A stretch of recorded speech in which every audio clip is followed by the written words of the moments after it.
ఎవరికైనా కుటుంబాలు ఉంటాయి.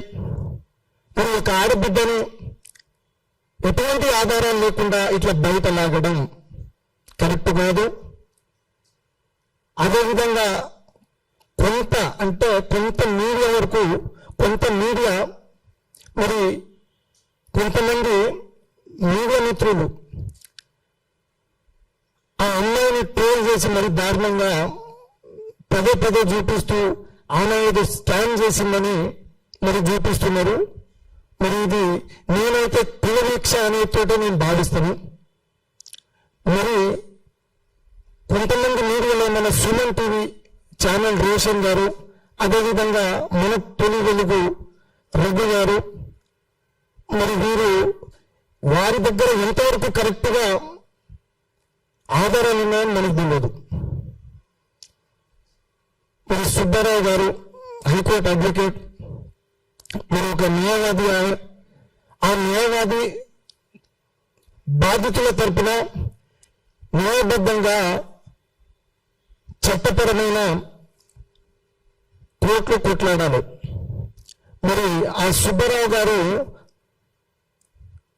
స్టూడియోలో చుట్టూ తిరుగుతుంటే అప్పటికైనా మనం గమనించాలి. స్టూడియోలో మరి మూని పైన ఎటువంటి ఆధారాలు లేకుండా మరి ఆరోపణలు చేస్తూ ఆ అమ్మాయిని అవమానించే విధంగా మరి ప్రవర్తిస్తూ మరి మీడియా మిత్రులు కూడా గమనించాలి.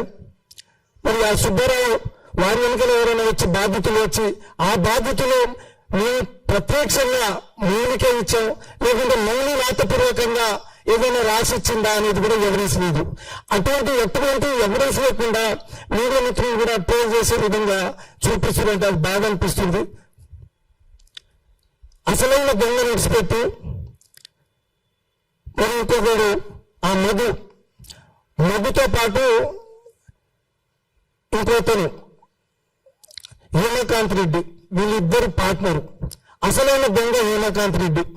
ఆ హేమకాంత్ రెడ్డి ద్వారా మరి ఈ మధు, అదేవిధంగా ఇంకో బీఆర్ఎస్ లీడర్, దేవరకొండ ప్రాంతానికి చెందిన బీఆర్ఎస్ లీడర్, అతని పేరు అభిషేక్ రాథోడ్.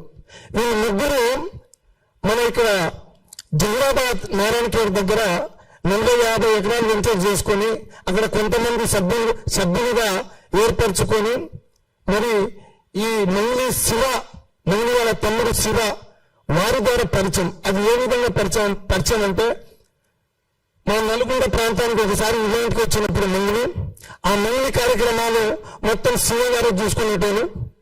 ఆ శివ ఫోన్ నెంబర్ తీసుకొని మధ్య ఒకసారి ఊరు కూడా పిలిపించాడు. మేము కూడా మౌనం చూడడానికి చాలా మంది లేడు మా చుట్టుపక్కల ప్రాంతంలో. అక్కడ ఏర్పడ్డ పరిచయం, ఆ పరిచయం ఆసరగా చేసుకుని మధు ఈరోజు శివని పక్కన పెట్టేసి మధుని పక్కన పెట్టేసి హేమకాంత్ రెడ్డిని పక్కన పెట్టేసి ఎటువంటి సంబంధం లేకుండా మౌనిని ఈ ఉచ్చులో లాగి బురద జల్లడం, ఈ విషయంపై సేవలాల్ బంజారా సంఘం తీవ్రంగా ఖండిస్తుంది. ఈరోజు వారి కుటుంబం మరి ఆ కుటుంబ సభ్యులు మౌనితో పాటు వాళ్ళ చెల్లెలను కూడా బయటికి లాగారు. ఎవరికైనా కుటుంబాలు ఉంటాయి, ఆ కుటుంబంలో ఆడబిడ్డలు ఉంటారు. మరి ఎటువంటి ఆధారాలు లేకుండా ఇట్లా రోడ్డు మీదకి లాగి వారి పరువుకు భంగం కలిగించే విధంగా ప్రవర్తిస్తే గిరిజన జాతి సహించదు.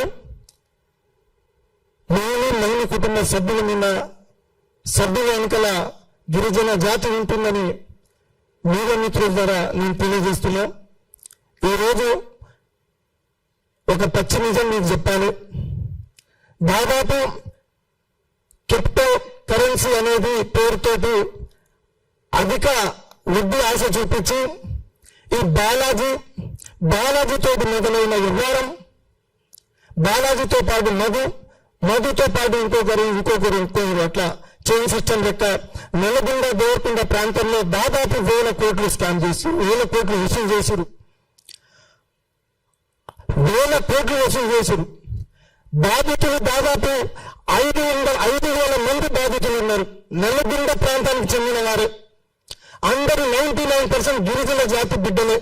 రైతులు, ఆటో డ్రైవర్లు, 20 నుంచి 35 సంవత్సరాల లోపు యువకులే. 15 రూపాయల నుంచి 20 రూపాయలు నెగ్గి ఆశ చూపించి నల్గొండ ప్రాంతంలో నలుగురు ఆత్మహత్య చేసుకున్నారు. మరి ఆ రోజు బాలాజీ నాయక్ గారు అక్కడున్న నల్గొండ ప్రాంతానికి ఉన్న మంత్రి కోమటిరెడ్డి వెంకటరెడ్డి పేరు చెప్పారు. అదేవిధంగా స్థానిక ఎమ్మెల్యే బాలునాయక్ గారు పేరు చెప్పారు, జానారెడ్డి గారి పేరు చెప్పారు. వీళ్ళందరూ నా వెంటనే ఉన్నారు. మరి ఆ రోజు ఎందుకు మీడియా చూపించలేదు? మరి ఆ రోజు 5,000 మంది బాధితులు మరి బాధపడ్డప్పుడు, ఓ 3-4 చనిపోయినప్పుడు మరి రాజకీయ నాయకులు ఎందుకు స్పందించలేదు? ఆ ప్రాంతానికి చెందిన బాలునాయక్ ఎందుకు స్పందించలేదు? ఆ ప్రాంతానికి చెందిన ఒక మంత్రి ఎందుకు స్పందించలేదు? కాంగ్రెస్ పార్టీ సీనియర్ నాయకుడు ఎందుకు స్పందించలేదు? అంతమంది మోసపోయారు, అంతమంది సరిపోయారు. ఆ రోజు టీవీలో వచ్చినాయి, పేపర్లో వచ్చినాయి. మరి ఈ రోజు ఎటువంటి ఆధారం లేకుండా మౌని గారిని ఈ ఉచ్చులో లాగి బురద జల్లడం కరెక్ట్ కాదు. నేను ఒకటే హెచ్చరిస్తా ఉన్నా, ఈ హేమకాంత్ రెడ్డి మరి సుబ్బారావు, అదేవిధంగా మన తొలి వెలుగు ఛానల్ రఘు గారు, సుమన్ టీవీ రిపోర్టర్, నేను ఒకరే హెచ్చరిస్తా ఉన్నా, ఆ కుటుంబ సభ్యుల్లో ఎవరికి ఏమైనా జరిగినా మీరే బాధ్యత వహించాలి. ఎందుకంటే ఎటువంటి ఆధారాలు లేకుండా మీరు ఇట్లా చూపించడం అది మీ పొరపాటు, అది తప్పది. తర్వాత మళ్ళా మీతో మీడియా వాళ్ళు చూపిస్తారు, వాస్తవాలు తెలుసుకొని చూపిస్తారు, వాస్తవాలు మాట్లాడుతున్నారు. మరి మీరెందుకు ఆ అమ్మాయిని టార్గెట్ చేసుకున్నారు? మీరెందుకు ఆ అమ్మాయిని ట్రోల్ చేస్తున్నారు? ఒక గిరిజన బిడ్డ అనా? మరి ఈ విషయంపై కూడా మా గిరిజన జాతి ఖండిస్తుంది. ముఖ్యంగా మనం గమనించాల్సింది, హేమకాంత్ రెడ్డి పెద్ద దొంగ. ఆ హేమకాంత్ రెడ్డి స్నేహితుడు సుబ్బారావు సహాయంతో మౌనిని చిచ్చులో లాగడం, అదేవిధంగా కొంతమంది హేమకాంత్ రెడ్డికి, కొంతమంది అంటే సినీ ఫీల్డ్లో ఉన్న కొంతమంది సహకరిస్తున్నారు. అదేవిధంగా కొంతమంది అక్కడున్న ఆంధ్ర ప్రాంతానికి చెందిన కొంతమంది వారు సహకరిస్తున్నారు. వారి కుట్రను మేము బయట పెడతాం. అదేవిధంగా మౌని మీద ఇదే విధంగా ట్రోల్ చేస్తే మన తొలి వెలుగు ఛానల్ స్టూడియో ముందు, సుమన్ టీవీ ఛానల్ స్టూడియో ముందు యావత్ గిరిజన జాతి వచ్చి టెంట్ వేసుకొని ఎక్కడ కూర్చుంటుంది? మీరు కూడా ఆలోచించాలి. మరొక్కసారి ఎటువంటి ఆధారం లేకుండా మీరు ఆ అమ్మాయిని టార్గెట్ చేస్తే సహించం. చట్టం ఉంది, చట్టం తన పని తను చేసుకొని పోతుంది. మరి అందులో మౌని పాత్ర ఉంది ఖచ్చితంగా, వ్రాతపూర్వకంగా. అంటే న్యాయం సహించదు, ఆమెను కూడా శిక్షిస్తుంది. కానీ ఈరోజు మీరు మౌనిని, వారి చెల్లెల్ని మరి బయటికి లాగడం వల్ల పాపం వాళ్ళ మౌని వాళ్ళ నాయన సీరియస్గా హాస్పిటల్లో ఉన్నాడని నాకు తెలిసింది. మరి ఎవరికైనా ప్రాణ నష్టం జరిగితే మరి ఎవరు బాధ్యత వహించాలి? తర్వాత మీడియా వాళ్ళు చూపించాలి. మిగతా మీడియా వాళ్ళు వాస్తవాలు తెలుసుకొని మాట్లాడుతారు. మరి వారికి కూడా ధన్యవాదాలు.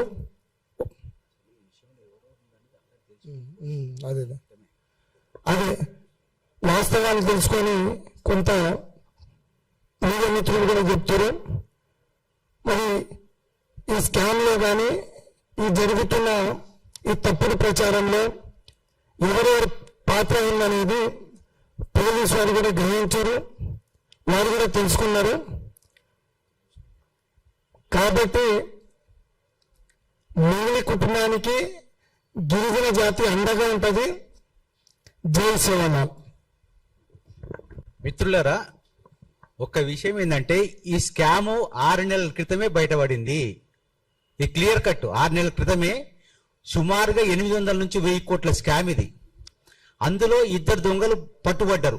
ఒకరు బాలాజీ నాయక్ ఫస్ట్ అరెస్ట్ అయ్యిండు, సెకండ్ ఎవరు మధునాయక్, రామావతి మధునాయక్ ఇద్దరు కూడా చిన్నాయన పేదైన పిల్లలు. వీళ్ళు ఒకటే ఫ్యామిలీకి సంబంధించిన వాళ్ళు. వీళ్ళది ఒదిపట్ల పలువుతండ పెద్దాడిచెల్లపల్లి మండలం. ఇది అక్కడ బాధితులంతా పోలీసులను ఆశ్రయించడం, పోలీసులు వాళ్ళు ఎమ్మడిపడి నల్లగొండ సిసిఎస్ వాళ్ళు వీళ్ళని వేసుకొని పోవడం. ఆ మోనిక మేడం చాలా DSP Devarakonda DSP Monika madam విషయంలో పర్సనల్ ఇంట్రెస్ట్ తీసుకొని వాళ్ళని అరెస్ట్ చేయడం, వాళ్ళ ఇంట్రాగేషన్ అయిపోయింది. దీని వెనక ఎవరెవరు ఏందనేది ఇదివరకే తెలిసిపోయింది. అసలు వాళ్ళ మీద కేసులు కూడా నమోదైనాయి. మీరు Angadipeta police station, Gudipalli police station phone చేసి కనుక్కుంటే ఇప్పుడు మీకు అక్కడ క్లియర్ వివరాలను తెలుస్తాయి. ఆల్రెడీ వీళ్ళు ఎవరెవరు అందులో దొంగలు ఉన్నారు, ఈ స్కామ్ లో ఎవరెవరు ఉండనేది టోటల్ క్లియర్ బయటపడ్డది. కానీ ఇప్పుడు 6 నెలల తర్వాత ఈ మంగళి పేరుని ఇప్పుడెందుకు తీసుకొచ్చారు అనేది ఎవరికి అంతుపట్టని విషయం.